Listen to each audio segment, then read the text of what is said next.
We have our last presentation. We have Erin Bishop, who's the Outreach Coordinator, and Jaime Miller, who's the Outreach Associate for the Oahu Invasive Species Committee.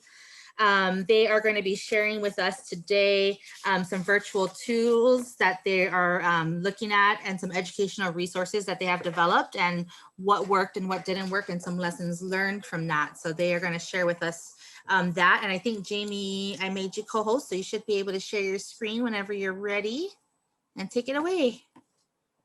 All right, thank you so much. We'll go ahead and do that. Okay, and I'm joining from my phone. Can you hear me all right? Yes, we can. Yes. Okay, good, thanks. So I'll get started. Jaime and I are going to present to you folks just some of the things that we have learned through adapting from traditional outreach into pandemic outreach, and the virtual tools that we used, and what worked and what did not work. So over the past year, whether you're a student or a professional, we've all experienced a new way of learning. So today we're going to be highlighting some of the changes that we made, new programs that we started. We'll go over some other helpful tools that we found, and then talk about our new volunteer program that has switched from our in-person to more of a self-directed volunteer program. So a little bit of background about what OISC has been doing. Before the pandemic, we really relied on 5 ways to conduct our outreach, and we were heavily involved with events.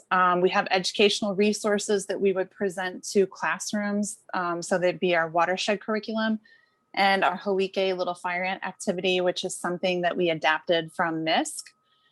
We had our volunteer programs, 2 of them at Lion Arboretum and 1 at Pupukea Pamalu State Park Reserve. And then we were heavily involved with social media. However, we thought we were heavily involved until the pandemic hit. So we were on Instagram, Facebook, and Twitter, and we maintained a 5% engagement rate. But we didn't really have a lot of growth through our social media because it was sort of infrequent posting. We had limited time to content development. And one of the things that we didn't do was interact with other pages a lot, just because it's so time consuming. The biggest hits that we had came to our events, volunteer activities, and the Hawike Little Fire Ant activity. So our events dropped from 38 events that we did in 2019 down to just 6. And our volunteer hours went down by 70% last year. And then we weren't sure what to do about schools. So what we decided to do during the pandemic was shift to content development by recording our educational presentations. And then with that, we created digitized worksheets to accompany those curriculum and school presentations. And then the time that we spent to go travel to and table at events, we actually just poured that into being more strategic and planning and developing content for our social media. And then we also focused on networking via other online tools such as Climb High and Hawaii Science Teachers Association, and then did targeted social media to educational Facebook groups and also to students and teachers. So what we would like to do, since we're also used to Mentimeter right now, we're going to do a Mentimeter, and we are asking all of you folks that are on the call to participate. And we're going to really look at, since all the technology we're talking about has been around pre-COVID, but now that we're all using it, we'd like to know what some of the positive and some of the challenging things that you've been dealing with in talking about virtual classrooms and digital learning. So if you click on the Mentimeter link in the chat box, and there's 3 options. So you can think of some of the, just like the top words that come on top of your head about what's been good about it, and then what's been the hardest things about it. And we'll do a word cloud so we can kind of see where we're all at with this.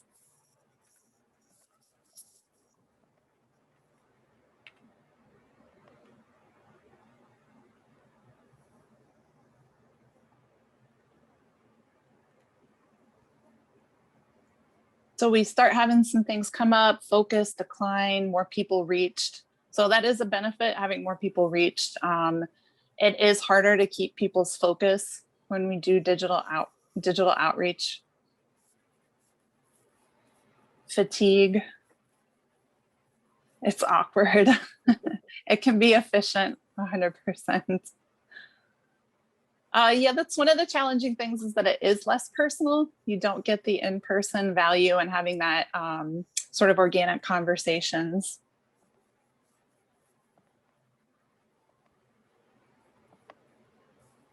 Great reach, efficient, yeah. And one of the things that I found is that I thought it would not take up as much time to develop content and create virtual learning tools, but actually the time that it takes to do events and travel to school presentations, that's being just sucked up by trying to create this content and make it more engaging. So screen fatigue, it looks like it's one of the bigger drawbacks. It is challenging.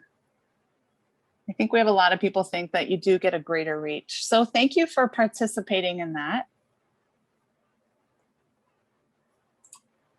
And then I'll turn it over to Jaime, and she's going to talk about some of the tools that we used and what we learned. All right. Thank you guys again for participating in that. It's great to see what you all think. You know, we're really working with these new digital platforms and they're replacing our classrooms. So these are some of the common ones that you guys are probably all familiar with. We found that the schools are really all using Google Meet, right? Since they have a nice suite, including their Google Classroom and everything. So when all of this started, we wanted to find a platform that was going to be interactive, but we could still record webinars on and then still engage with students. And what we found was Demio. So this was a great program that we were really stoked about that had a lot of pros to it. One thing was that you didn't have to have an account in order to use it, right? So there's no sign up except for an email. You can just join it in the web browser. There's no download or anything. And you can also join from mobile without using an app. It has a super simple, straightforward interface that was really easy to use and offered automated events. So you can do pre-recorded webinars that people can watch at their own time, but still held these features like interactive polling or handouts where you can actually time it so that you can tell it, I want a handout to pop up at this time, and they're able to download that from there. Same thing with the poll questions, you know, being able to have it pop up in a recorded event was super important. So you're still getting that interactive feel. And then through that, it was still capturing the results. So you'd get all the results of the attendance. So you can see how long people viewed your events for, to see if they were actually focused the whole time, or were they looking at a different screen. And then also the results of the polling questions as well. So some of the cons, of course, nothing comes without cons, is that schools use their own programs. So like I mentioned, the Google Classroom is what they're usually using. So we weren't necessarily going to use this as much for live presentations. And of course, you still have to enter an email, which most people have an email, but we thought maybe for the younger kids that don't have one, it could be a little more difficult. We didn't see as high of an engagement rate as we expected because, you know, these being things that people can view their own time at their own time, we thought would make it more convenient. But, you know, we didn't see as much engagement as we thought. And then the biggest con is that a lot of the features that I just mentioned, those are all paid features. So, you know, this wasn't a free program. It was something we had to invest into. And we started by using it to re-record or to record our Hawike Little Fire Ant activity.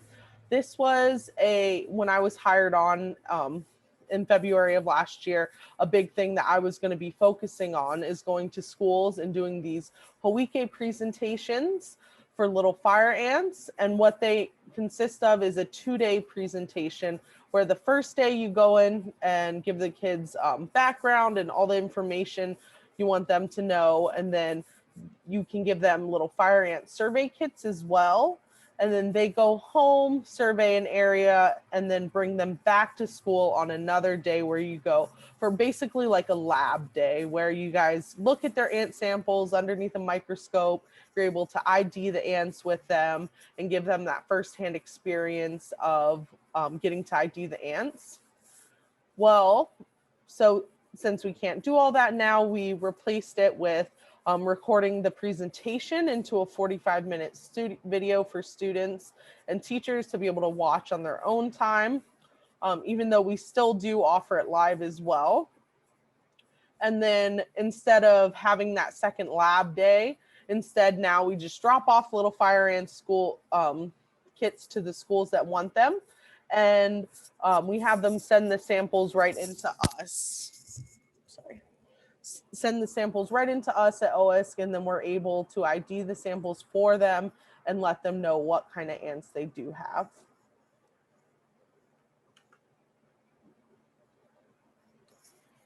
So what we found through this experience was that we got about 27 views on our recorded Hoike, and that was reaching students at least 6 different schools. Our viewing kind of fell off at about 20 minutes. So that was one of those benefits of Demio, that we were able to see where did people actually stop paying attention. And that was about halfway through at the How to Collect Ants video. We found that, you know, people really just weren't watching. Of course, an in-person event is going to really hold that engagement for a presentation that's that long, you know, 45 minutes. Can be starting to get kind of long, especially for high school students.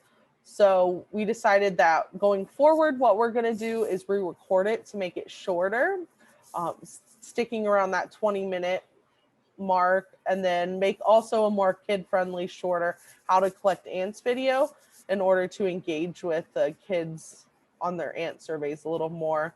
And then these will all be hosted under our YouTube instead of Demio, and our OISC website. And then of course we can promote them through social media.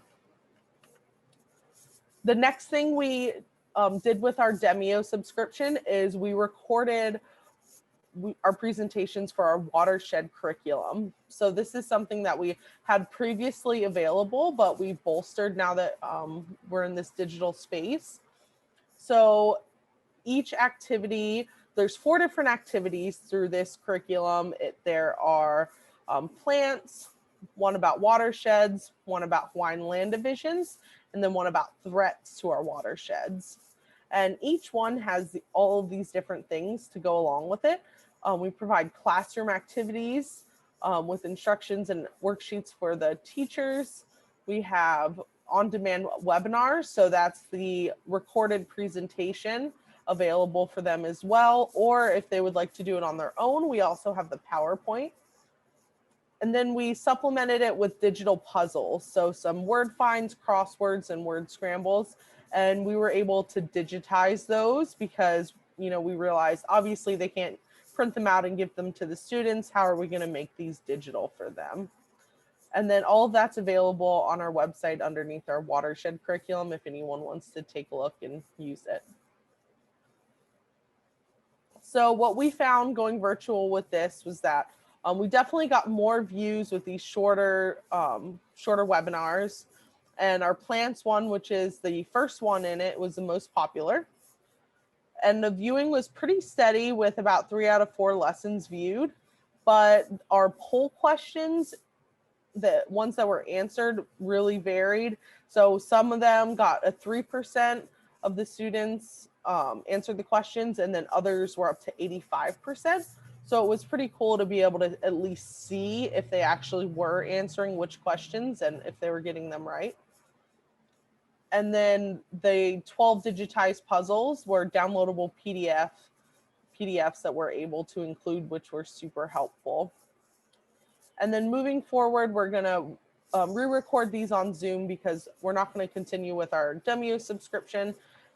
And then we're going to go ahead and evaluate the presentations with a lower viewership to see how we can improve those before we record them. And again, we'll host them on our YouTube and website. All right.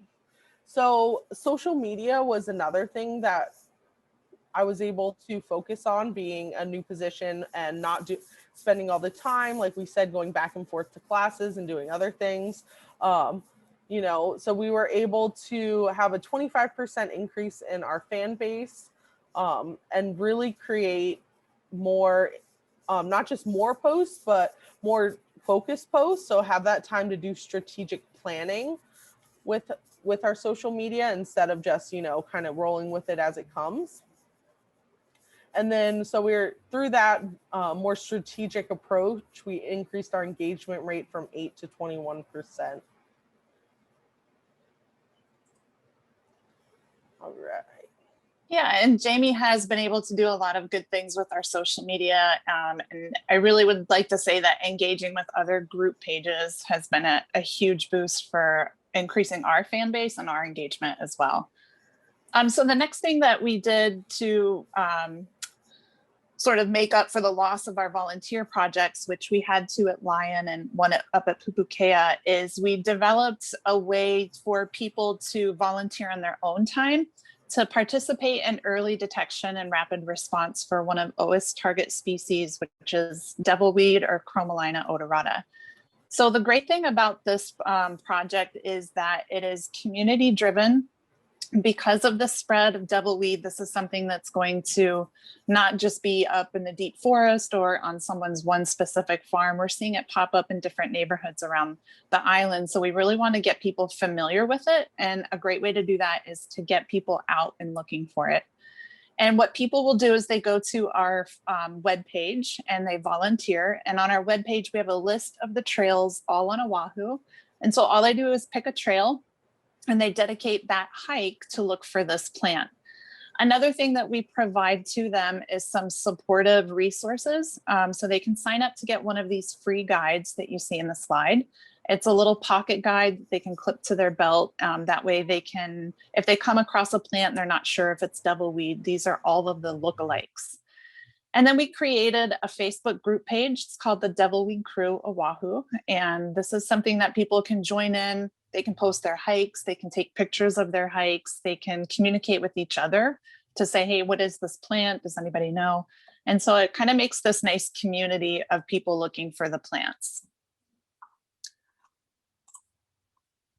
So some other tools that we've been using to support our content development is Canva, which Pua talked about. And like Pua said, that these are all just not necessarily endorsements, but they're things that we've been able to use and have provided some value for us. So we do have a Canva Pro account because we do like the ability to do the resize, but also the elements and the stock photos that it provides makes it very easy. Education.com is something that you can use a free version and you can make six puzzles per month. But if you get a paid account, you can make a lot more at the same time.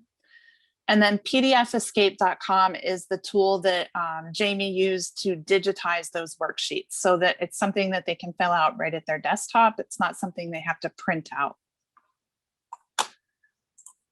Some video tools that we've been able to use, Animoto is something that you can join for free, and it's really good for making short videos for social media.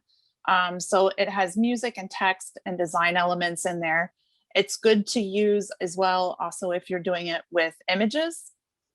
Another good tool to use if you just have images is PowerPoint. So recording something in PowerPoint, especially because we're all so used to it, it makes it nice, quick, and easy.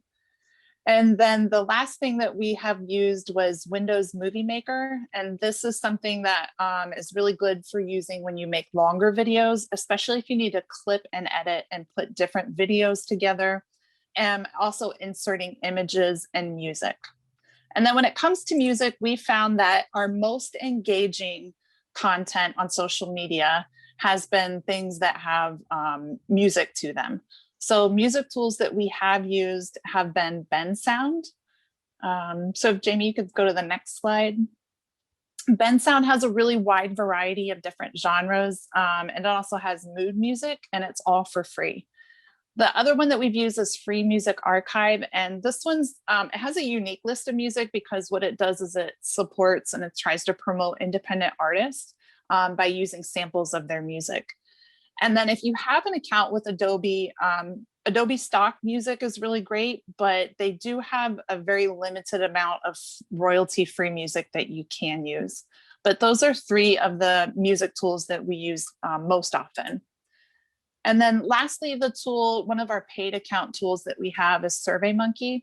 The free account's really good, but it limits to how many active surveys you can have going at the same time. And it also limits how many respondents you can have. I think it's 3 surveys and 100 respondents. But we started using it for so many different things. We use it for our presentation evaluations. We also use it for LFA survey submissions when we do the digital Hawike. And we use it for pre and post quizzes when we do the online webinars.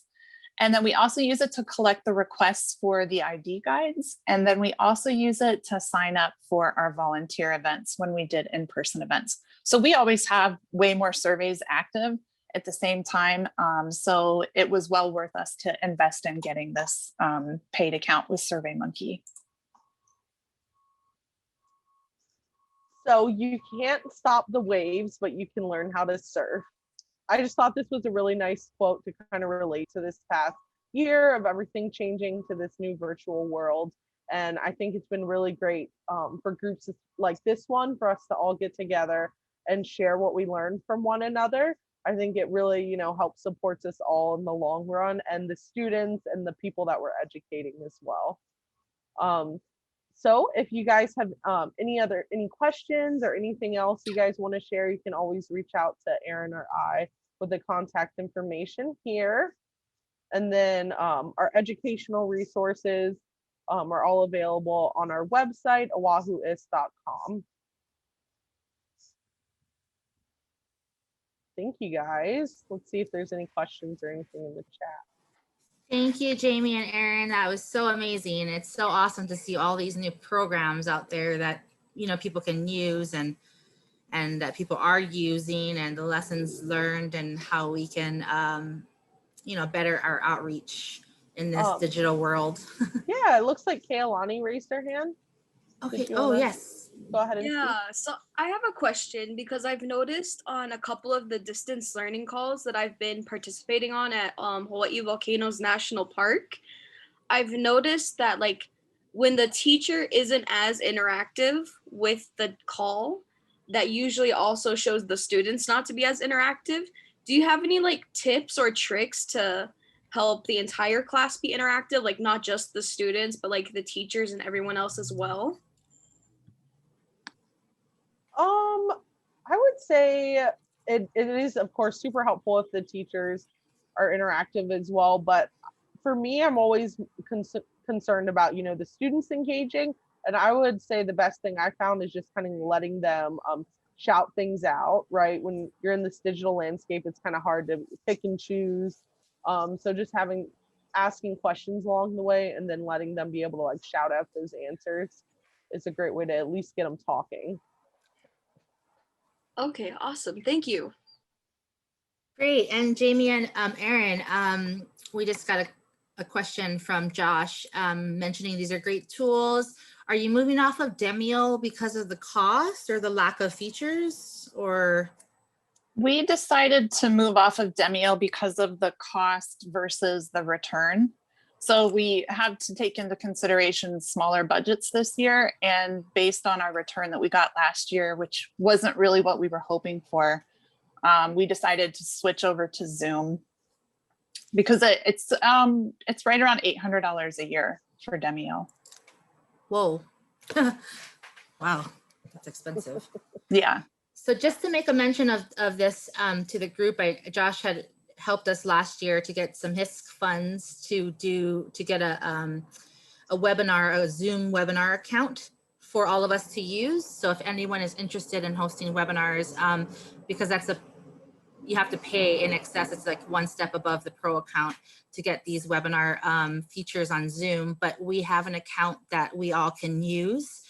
So, all the ISC and watershed partnerships and things like that. So if you folks are interested in that, please you can contact me and I can send over the calendar and all that kind of information. Yeah, and Amber, at the time when we were looking at what platform to use, we wanted the polling features in there. And so it was between Zoom and webinar or Zoom and Demio. And we just thought we'd spend the extra money so that we could have those poll questions come up in the automated events.